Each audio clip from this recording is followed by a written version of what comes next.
Hello doctors. In this video, we are going to discuss about the hydatid cyst of liver. It is caused by a dog tapeworm called Echinococcus granulosus. There is one more species called Echinococcus multilocularis. This is responsible to cause malignant hydatid cyst. Malignant hydatid cyst is actually a misnomer because it is not related to any malignancy. Instead, in the liver, it leads to formation of multiple cysts in both the lobes of the liver, which leads to difficult management, and the symptoms present similar to that of a malignancy, but it is not a malignant condition. Okay, so let us look into the life cycle of the Echinococcus. The definite host is the dog, whereas the intermediate host is sheep, cattle, or other herbivores. Man is an accidental host. There is a dead end, as in when the parasite enters the man, there is a dead end. It can't go anywhere. So it ends inside the man. So dog being the definitive host, inside the dog, it develops into an adult. The cyst is actually ingested by the dog. Inside the intestine, it develops into an adult tapeworm. Later it releases the embryonated eggs in the feces. These eggs are, when contaminated, are ingested by the human. In human, hydatid cyst is formed. Hydatid cyst is nothing but the larval stage. As you can see, the hydatid cyst over here, it is one of the larval stage of the Echinococcus. And this hydatid cyst can form almost anywhere in the body, liver being the most common, followed by lungs. So liver being more common, lungs, it can also form in the bones, brain, and various other structure. So let us look how the hydatid cyst actually looks like. So as you can see in this image, you have various layers. The innermost layer being the germinal layer. The germinal layer gives rise to the hydatid fluid. The fluid inside is secreted by the germinal layer. Surrounding the germinal layer, you have the laminated layer. And surrounding the laminated layer, there is an adventitial layer. This is how the hydatid cyst actually looks. It is a very clear fluid. There is a clear fluid. And you can also find scholexis. So let us look into the cyst. The innermost layer, the endocyst, or the germinal epithelium. As we saw, this is the layer which gives rise to the hydatid fluid inside. Okay. Now let us move into the laminated membrane, or it is also called the exocyst. Okay. This is the exocyst, which is a laminated membrane, and this is formed by the parasite. And it is whitish, elastic. And it also contains the hydatid fluid. And one more point to be noted is, it can be peeled off from surrounding adventitia.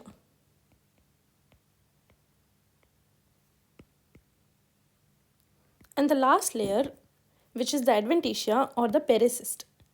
It is a fibrous tissue and formed due to reaction of the liver to the parasite. So this is the pericyst.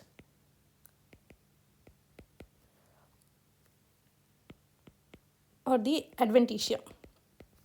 Okay, this is formed due to reaction of liver to parasite. The endocyst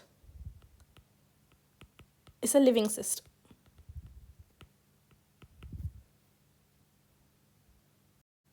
Now let us look into the clinical features. Since it affects the liver, the patient can present with jaundice and there can be pain.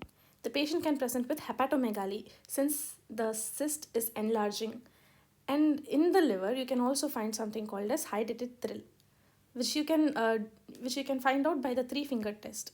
There is also loss of weight, fatigue, and vomiting. Let us look what exactly is this 3-finger test. In this 3-finger test, over the liver, you are going to place your 3 fingers and you are going to percuss over the middle finger. You will find a response or the thrill in the other two lateral fingers. This is the 3-finger test. This indicates the hydatid fluid presence. Okay, and then there is something called as Camillus sign. This is a sign of intrabiliary rupture. So when there is an intrabiliary rupture, the gas enters into the cyst and the partial cyst wall collapses. This is called the Camillus sign. Okay, so other than this, you can also find symptoms that is suggestive of pressure effect of the enlarging cyst. They can be tenderness, portal hypertension, ascites. There can be obstruction which can cause cholestasis, which in turn leads to jaundice. Cholangitis can be there. And not to be forgotten, there are high chances of anaphylaxis. Okay, so you should remember, since there is high chances of anaphylaxis, rupture of this cyst is very dangerous. Okay, that is why even aspiration of the cyst should be done with utmost care. Direct aspiration is not done in the management. Okay, so now we are going to see the course of the disease. The disease can either rupture, or there can be infection or something related to the cyst. Rupture, it can rupture into the biliary channel, which is the most common, or it can rupture into the peritoneal cavity. When it ruptures into the peritoneal cavity, there can be peritonitis, anaphylaxis. Okay, then there can be dissemination after a silent rupture. Under infection, there can be a secondary infection, which can lead to suppuration and septicemia.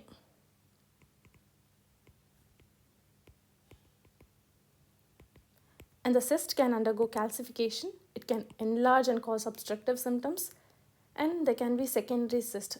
Many more secondary cysts can also be formed. Let us move on to the investigation. We have previously discussed about the investigation of hydatid cyst already in the previous video. We can do ultrasonogram or CECT. Under USG, there is Garvey's classification, and under CECT, which is the investigation of choice, we have the WHO classification. Here we can see how they have been classified. So the hydatid cyst can be classified into CE1, CE2, CE3A, 3B, CE4, and CE5. CE1 and 2 are active. CE4 and 5 are inactive. And the CE3 stage is the transitional stage. Okay, so let us look into what is the CE1, 2, 3, 4, and 5. It's going to be a quick recap. So in CE1, you have the double line sign. As you can see here, there is double line. In CE2, there is multiseptate rosette-like honeycomb cyst. CE3A is nothing but the famous water lily sign. As you can see that the membranes are detached and separated. It looks like a water lily sign. CE3B, here you can see many daughter cysts inside a solid matrix. So the matrix is solid and you can see many daughter cysts. So this C3 stage, these two stages are the transitional stage. Okay, after this transitional stage, you have the dead or the inactive stage. Under inactive stage, as you can see, there is both anechoic or hypo and hyperechoic region. So this hyper and hypoechoic heterogeneous content with no daughter cyst is CE4. And under CE5, you can see that it is very much solid and you can see some calcifications also. So under CE5, it is a solid plus calcified wall. Okay, so this is the WHO classification of hydatid cyst under CECT. Garvey classification can be seen under ultrasonogram, USG. The other investigation being, you can do serology. You can do ELISA or IHA. Then you can see, do and see an LFT. LFT will be deranged. And there was one more test called Cassoni's test. It's a skin test. An intradermal injection is given and it is checked for any hypersensitivity. If it is present, there is a presence of immunological reaction. So this has become outdated. Nowadays, this is not followed. Okay. Now let us look into the treatment modality. The medical management being albendazole. You are going to give albendazole 400 milligram BD. So it is given 7 to 10 days prior to intervention. After intervention, it should be continued for around 1 to 3 months. Okay. Now, what are the interventions that you can do? First of all, you can do something called as PAR. PAR is puncture, aspiration,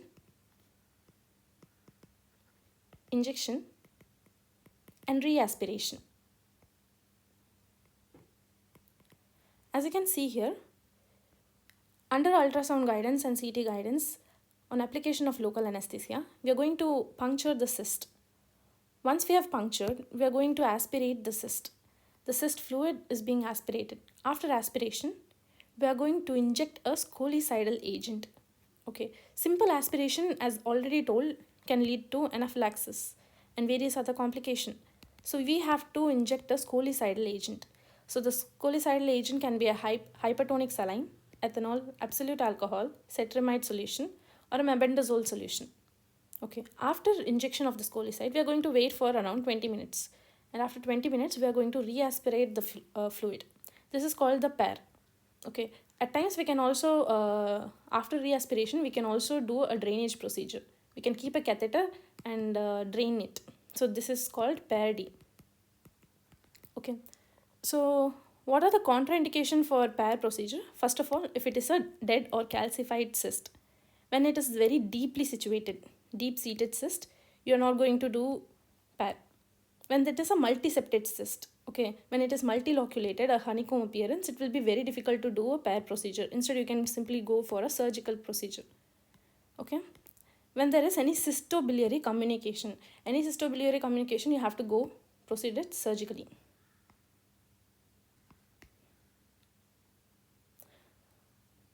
Moving on to surgery. Surgery is the gold standard treatment of any hydatid cyst. Okay.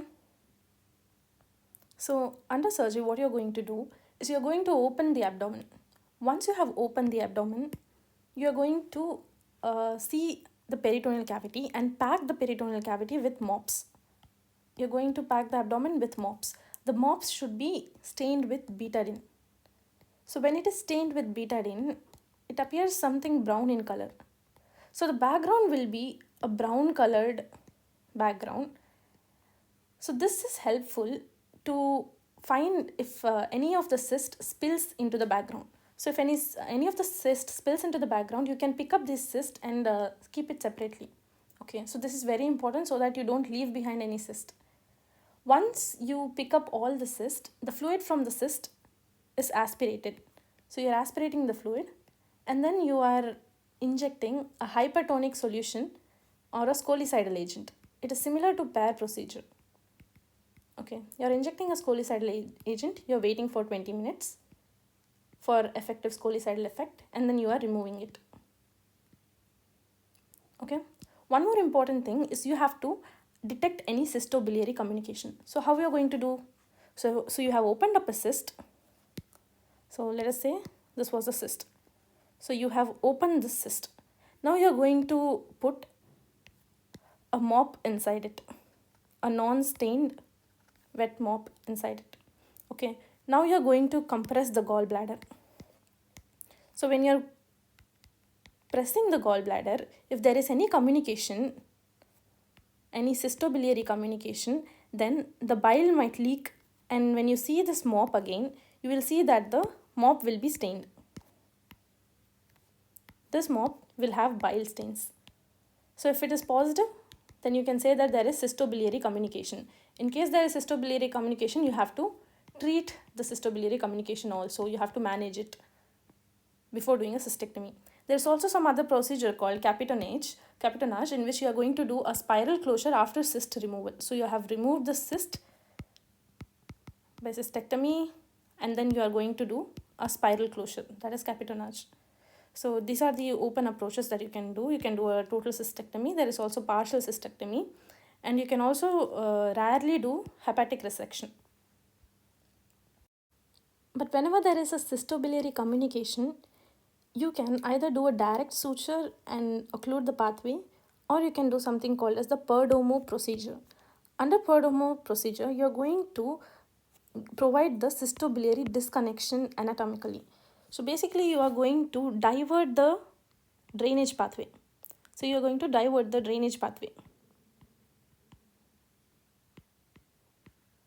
So a separate path to drain out externally is created. As you can see here, the biliary tract is drained out externally and the cyst is drained out externally in a different pathway. So the fistula will not carry any bile. There won't be any proper connection between the fistula, which will lead to eventual closure of the communication. This is the Perdomo procedure. Thank you. Let us look into a quick summary. Hydatid cyst is caused by the dog tapeworm, Echinococcus granulosus, this being its life cycle. Definite host is the dog, whereas man is the accidental host where it has a dead end. And the cyst consists of the pericyst, ectocyst, and the endocyst. Okay, it has various daughter cyst, brood capsule, and hydatid sand. The clinical features being jaundice, pain, loss of weight, hepatomegaly. You can find a hydatid thrill via the 3-finger test, and the camelus sign can also be seen.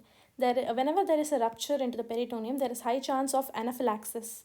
The course of the disease, it can get into rupture, there can be infection, there can be cyst. Most common site of rupture is the biliary channel. Second most is the peritoneal cavity, where it can cause anaphylaxis. Investigation, USG CECT. WHO classification of CECT is important. We should remember that the CE3A stage shows the water lily sign, in which you can see that the membranes get detached. Serology, ELISA can help us to detect. LFT will be deranged. Cassoni is not of significance right now. Treatment, medical treatment, you are going to give albendazole. Whereas interventional treatment is PAR, which is puncture, aspiration.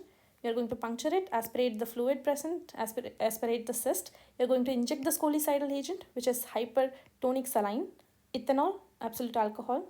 Any of these can be given, and after 20 minutes, you are going to re-aspirate the fluid. Okay, and this can also be attached to a catheter, and a drainage procedure can be carried out. What are the contraindications? If it is a dead or calcified, you're not going to do. If it is a deep-seated cyst, you're not going to do. If it is multiseptate, honeycomb cyst, you're not going to do. If it is a cystobiliary, if there is any cystobiliary communication, you have to go surgically only. What are the surgical methods? Surgical method is you're going to do a cystectomy. So similar method, you're going to aspirate. First of all, you have to lay down a betadine laid mops background. Okay, this will help to find out other remaining cyst. And then you are going to aspirate it. You are going to put a scolicidal agent for 20 minutes, and then you have to remove it.